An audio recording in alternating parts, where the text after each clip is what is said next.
Hello दोस्तों, नमस्कार। सिक्के भाई क्लासेस में आपका स्वागत है। दोस्तों, आज फिर से लेकर आया हूं बिहार पुलिस जीके टॉप 30 प्रश्न। इस वीडियो में टोटल आपको दोस्तों 30 प्रश्न को देखने को मिलेंगे, जो काफ़ी इंपोर्टेंट प्रश्न है। दोस्तों, इसी तरीका से मैं वीडियो लाता रहता हूं। अगर हमारे चैनल पर नए हैं तो चैनल को सब्सक्राइब करके जुड़ जाइए और मन लगाकर पढ़िए, क्योंकि समय बहुत कम बचा है, पढ़ना भी बहुत कुछ है। चलिए दोस्तों, तो बिना समय गवाए हुए वीडियो को स्टार्ट करते हैं। यहाँ पर देखेंगे दोस्तों, पहला क्वेश्चन आ चुका है। इसमें बताइए किसका राइट आंसर क्या होगा। काफी इंपोर्टेंट प्रश्न है दोस्तों। सियाचिन ग्लेशियर भारत के किस राज्य में स्थित है। सियाचिन ग्लेशियर भारत के किस राज्य में है दोस्तों। तो यहाँ पर राइट आंसर बताना है कि इसका राइट आंसर क्या होगा। इसमें से 4 ऑप्शन दिया गया हुआ है। बिहार दिया हुआ है, जम्मू कश्मीर दिया हुआ है, इलाहाबाद दिया हुआ है, झारखंड दिया हुआ है। इसमें बताना है कि चारों ऑप्शन में से इसका राइट आंसर क्या हो जाएगा दोस्तों। तो ऑप्शन नंबर इसका बी करेक्ट आंसर हो जाएगा। सियाचिन ग्लेशियर भारत के किस राज्य में है दोस्तों। तो जम्मू कश्मीर में है। ऑप्शन नंबर इसका बी करेक्ट आंसर हो जाएगा। अब चलिए दोस्तों, देखते हैं अगला प्रश्न को ध्यान से। यहाँ पर देखेंगे दोस्तों, दूसरा का राइट आंसर क्या होगा। इसमें बताते चलिए आप लोग कमेंट में कि 1 का राइट आंसर क्या होगा, 2 का कौन सा होगा, 3 का कौन सा होगा। अगर आता है तो बताते चलिए, आपको पता चलेगा कि हम कितने पानी में हैं। भांगड़ा किस राज्य का प्रसिद्ध लोक नृत्य है। भांगड़ा किस राज्य का प्रसिद्ध लोक नृत्य है दोस्तों। तो इसमें से 4 ऑप्शन है, कलकत्ता, पंजाब, दिल्ली, बिहार। अब चारों ऑप्शन में बताना है कि इसका राइट आंसर क्या हो जाएगा दोस्तों। तो इसका राइट आंसर हो जाएगा ऑप्शन नंबर इसका बी, पंजाब। इसका राइट आंसर क्या हो जाएगा दोस्तों, पंजाब। ऑप्शन नंबर इसका बी करेक्ट आंसर हो जाएगा। अब चलिए दोस्तों, देखते हैं अगला प्रश्न को ध्यान से देखेंगे। इसमें से बताइए दोस्तों, तीसरा नंबर में किसका राइट आंसर क्या होगा। भारतीय रिजर्व बैंक की स्थापना कब की गई थी दोस्तों। काफी इंपोर्टेंट प्रश्न है दोस्तों। भारतीय रिजर्व बैंक की स्थापना कब किया गया था दोस्तों। काफी इंपोर्टेंट प्रश्न है। तीसरा का राइट आंसर क्या हो जाएगा दोस्तों, 1935। ऑप्शन नंबर इसका सी करेक्ट आंसर हो जाएगा। 1935 है जो भारतीय रिजर्व बैंक की स्थापना की गई थी। अब चलिए दोस्तों, देखेंगे अगला प्रश्न को ध्यान से देखेंगे। चौथा नंबर प्रश्न में 4 नंबर में बताइए किसका राइट आंसर क्या होगा। कोलकाता नगर की स्थापना कब किया गया था। काफी इंपोर्टेंट प्रश्न है। कोलकाता नगर की स्थापना कब किया गया था दोस्तों। तो इसमें से चौथा का राइट आंसर क्या हो जाएगा दोस्तों, 1690। 1690 ऑप्शन नंबर इसका क्या हो जाएगा, ए करेक्ट आंसर हो जाएगा। ऑप्शन नंबर इसका ए करेक्ट आंसर हो जाएगा 4 का। अब चलिए देखते हैं अगला प्रश्न को ध्यान से देखेंगे। 5वां नंबर प्रश्न में बताना है कि इसका राइट आंसर क्या होगा। भारत रत्न पुरस्कार पर कौन सी आकृति बनी होती है। काफी इंपोर्टेंट प्रश्न है दोस्तों। भारत रत्न पुरस्कार पर कौन सी आकृति बनी होती है दोस्तों। तो सूर्य की बनी होती है। ऑप्शन नंबर इसका सी करेक्ट आंसर हो जाएगा। अब चलिए दोस्तों, देख लेते हैं अगला प्रश्न को ध्यान से देखेंगे। 6ठा नंबर प्रश्न को, इसमें से बताइए कि इसका राइट आंसर क्या होगा दोस्तों। अगर हमारे चैनल पर नए हैं तो चैनल को सब्सक्राइब करके जुड़ जाइए दोस्तों। अब वीडियो अगर अच्छा लगे तो लास्ट में एक कमेंट जरूर कीजिएगा और कमेंट में बताइएगा कि वीडियो कैसा लगा। अब चलिए दोस्तों, देखेंगे 6ठा नंबर प्रश्न को ध्यान से। जैविक मरुस्थल किस नदी को कहा जाता है। काफी इंपोर्टेंट प्रश्न है दोस्तों। जैविक मरुस्थल किस नदी को कहा जाता है। 6ठा का राइट आंसर क्या हो जाएगा दोस्तों, दामोदर नदी। ऑप्शन नंबर इसका सी करेक्ट आंसर हो जाएगा। अब चलिए दोस्तों, देखेंगे अगला प्रश्न को ध्यान से देखेंगे। 7वां नंबर प्रश्न में बताना है कि इसका राइट आंसर क्या होगा। यहाँ पर देखेंगे, सर्व शिक्षा अभियान किस वर्ष शुरू हुआ था दोस्तों। सर्व शिक्षा अभियान किस वर्ष शुरू हुआ था। काफी इंपोर्टेंट प्रश्न है दोस्तों। तो सर्व शिक्षा अभियान किस वर्ष शुरू हुआ था दोस्तों, 2001 में शुरू हुआ था सर्व शिक्षा अभियान। ऑप्शन नंबर इसका क्या हो जाएगा, बी करेक्ट आंसर हो जाएगा। अब चलिए दोस्तों, देखेंगे 8वां नंबर प्रश्न को ध्यान से देखेंगे। इसमें से बताना है, लोह पुरुष किसे कहा जाता है। काफी इंपोर्टेंट प्रश्न है दोस्तों। यह लोह, आप लोग का ऐसा भी क्वेश्चन आ सकता है कि लोह पुरुष किस नाम से जाने जाते हैं, किसे जाने जाते हैं। तो यहाँ पर 8वां का राइट आंसर क्या हो जाएगा दोस्तों, 8 का राइट आंसर हो जाएगा सरदार वल्लभ भाई पटेल। ऑप्शन नंबर इसका ए करेक्ट आंसर हो जाएगा। काफी इंपोर्टेंट प्रश्न था दोस्तों। अब चलिए दोस्तों, देख लेते हैं अगला प्रश्न को। 9वां नंबर प्रश्न में बताना है कि इसका राइट आंसर क्या होगा। कितने वर्ष के पश्चात राष्ट्रीय जनगणना होती है। काफी इंपोर्टेंट प्रश्न है दोस्तों। कितने वर्ष के पश्चात राष्ट्रीय जनगणना होती है दोस्तों। तो 10 वर्ष के पश्चात राष्ट्रीय जनगणना होती है। काफी इंपोर्टेंट प्रश्न है दोस्तों। ऑप्शन नंबर इसका डी करेक्ट आंसर हो जाएगा। अब यहाँ पर देखेंगे दोस्तों अगला प्रश्न को ध्यान से। 10वां नंबर प्रश्न को ध्यान से देखते चलिए। यहाँ पर 10वां नंबर प्रश्न में बताना है, गायत्री मंत्र किस पुस्तक से लिया गया है दोस्तों। यहाँ पर बताना है, गायत्री मंत्र किस पुस्तक से लिया गया है। 10वां का राइट आंसर क्या हो जाएगा दोस्तों, त्रिगवेदेव। यहाँ पर ऑप्शन नंबर इसका क्या हो जाएगा, डी करेक्ट आंसर हो जाएगा। अब चलिए दोस्तों, यहाँ पर देखेंगे अगला प्रश्न को ध्यान से देखते चलेंगे। 11 का राइट आंसर बताइए किसमें राइट आंसर क्या होगा। भारत का प्राचीन भाषा कौन सी है। काफी इंपोर्टेंट प्रश्न है दोस्तों। भारत का प्राचीन भाषा कौन सी है दोस्तों। तो यहाँ पर इसका राइट आंसर क्या हो जाएगा, सी संस्कृत। ऑप्शन नंबर इसका सी करेक्ट आंसर हो जाएगा, संस्कृत। अब चलिए दोस्तों, देख लेते हैं 12 नंबर प्रश्न को ध्यान से देखेंगे। 12 नंबर में बोल रहा है, महान सम्राट अशोक किस वंश के थे। महान सम्राट अशोक किस वंश के थे दोस्तों। तो 12 का राइट आंसर क्या हो जाएगा दोस्तों, वी मौर्य। ऑप्शन नंबर इसका क्या हो जाएगा, ए करेक्ट आंसर हो जाएगा। महान सम्राट अशोक किस वंश के थे दोस्तों? तो बी मौर्य। ऑप्शन नंबर इसका क्या हो जाएगा? ए करेक्ट आंसर हो जाएगा।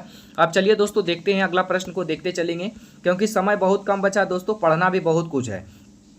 औरंगजेब का मकबरा कहाँ पर है? औरंगजेब का मकबरा कहाँ पर है दोस्तों? तो यहाँ पर बताना है कि इसका राइट आंसर क्या हो जाएगा। 13 का राइट आंसर क्या होगा दोस्तों? औरंगाबाद। ऑप्शन नंबर इसका क्या हो जाएगा दोस्तों? बी हो जाएगा। औरंगजेब बोला तो समझिए कि इसका याद रख लीजिए, औरंगजेब तो औरंगाबाद है।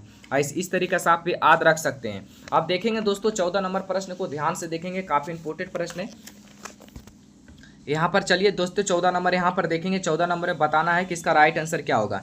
दुनिया का सबसे बड़ा देश कौन सा है? काफी इंपोर्टेंट प्रश्न है दोस्तों। दुनिया का सबसे बड़ा देश कौन सा है दोस्तों? तो इसमें से बताना है कि इसका राइट आंसर क्या हो जाएगा। इसमें से बताइए कि इसका राइट आंसर क्या होगा। 14 का राइट आंसर यहाँ पर ऑप्शन नंबर इसका सी करेक्ट आंसर हो जाएगा, रूस। कौन सा हो जाएगा दोस्तों? रूस। दुनिया का सबसे बड़ा देश कौन सा है दोस्तों? तो रूस है। अब चलिए दोस्तों देखेंगे 15 नंबर प्रश्न को ध्यान से देखेंगे। यहाँ पर बताना है इंद्रधनुष में कितने रंग होते हैं? काफी इंपोर्टेंट प्रश्न है दोस्तों। इंद्रधनुष में कितने रंग होते हैं दोस्तों? तो 7 रंग होते हैं। ऑप्शन नंबर इसका बी करेक्ट आंसर हो जाएगा। अब चलिए दोस्तों देखते हैं अगला प्रश्न को, ध्यान से देखते चलिए। यहाँ पर देखेंगे दोस्तों माउंट एवरेस्ट पर चढ़ने वाली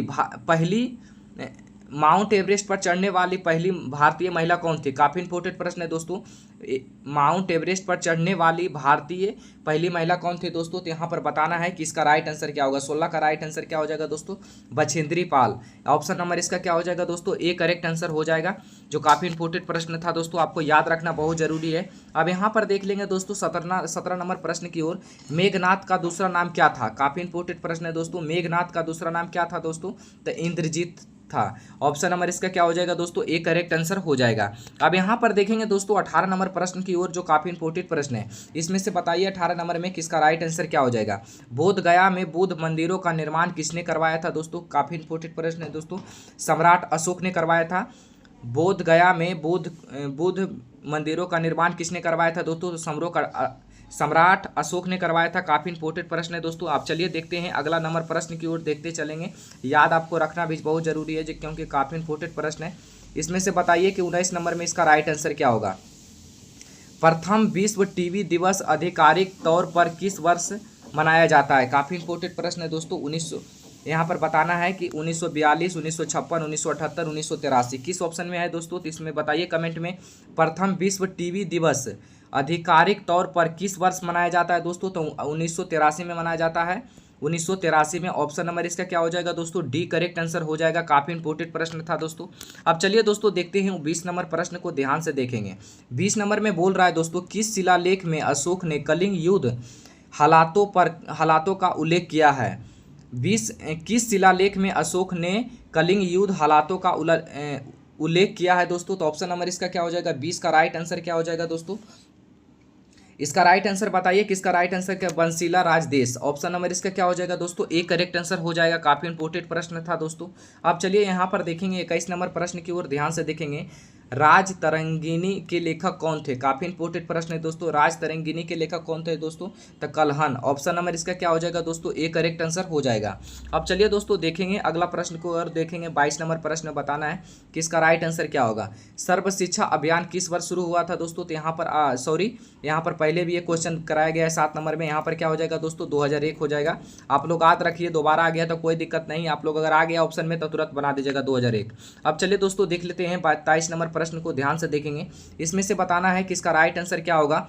गंगा की सबसे बड़ी सहायक नदी कौन सी है? काफी इंपोर्टेंट प्रश्न है दोस्तों। गंगा की सबसे बड़ी सहायक नदी कौन सी है दोस्तों? तो इसमें बताना है कि इसका राइट आंसर क्या होगा। गंगा की सबसे बड़ी सहायक नदी कौन सी है दोस्तों? तो यमुना। ऑप्शन नंबर इसका क्या हो जाएगा? ए करेक्ट आंसर हो जाएगा, यमुना।